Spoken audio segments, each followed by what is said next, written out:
সালমান শাহের হত্যার বিচার যদি ২৯ বছর পরে হয়, আল্লামা সাঈদীকে ইনজেকশন পুশ করে হত্যা করা হয়েছে, সেই বিচার কবে হবে এটা বাংলার মুসলমান জানতে চায়। সালমান শাহের দিকে তাকাও, মারছে কে? ওর বউ তারে মারছে।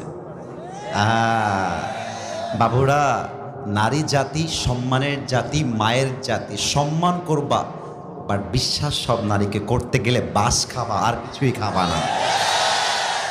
২৯ বছর পরে ইনভেস্টিগেশন করে আপনার সালমান শাহের খুনি বের করছেন, আর বাংলাদেশের কোরআনের উজ্জ্বল নক্ষত্র, কোরআনের পাখি আল্লামা সাঈদীকে জেলখানায় ঢুকিয়ে ১২টা বছর নির্যাতন করে শহীদ করা হয়েছে। এর বিচার কবে হবে? আমরা জবাব চাই। বাগমারার ভাইরা বলেন। অতএব সালমান শাহের হত্যার বিচার করলেই হবে না। আমার এই বাংলার মাটিতে যত আলেমকে গুম করা হয়েছে, যত আলেমকে নির্বিচারে হত্যা করা হয়েছে, প্রত্যেকটা হত্যাকারীকে বাইতুল মুকাররমের সামনে দাঁড়িয়ে ফাঁসির কাস্টে ঝুলিয়ে হত্যার রায় পাশ করতে হবে। হাত তুলে বলো সবাই, ঠিক কিনা?